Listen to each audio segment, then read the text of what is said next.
And you also see here, because the gates are wide open there at the border, many Chinese nationals have been coming over. Now, this is something I've discussed also with Colonel Retired John Mills. Also, I discussed this with Ava as well.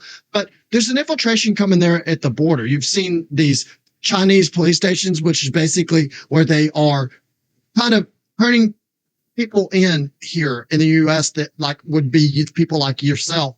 That would be a threat to the Chinese government, or not doing what the CCP deems necessary for them to be bringing over intel and information to that country.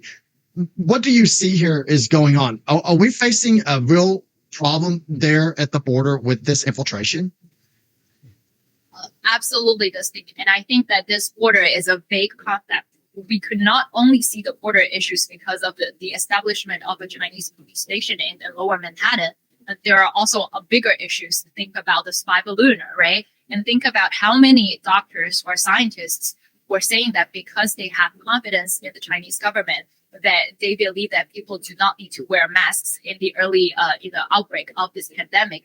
Think about how many scientists that you could probably, get quarantined at home and your COVID-19 will be cured immediately. Think about how many doctors here in the United States were being silenced because they do the same thing of the whistleblowers. They whistleblowed about the truth of this pandemic, but their videos and their Twitters or their messages were targeted as a conspiracy of the pandemic, right? So I think that the border issue we can, consider is as a vague line. There are many, many aspects in this country were being long time infiltrated by the Chinese Communist Party. The police station was just one. So I think that's why we primarily need people who like Mr. Mao's Guo and many of the other BRICS supporters to help us to understand the real darkness and the real evilness of the Chinese Communist Party, because the threat is still here, like what Mr. Mao said back in 2017.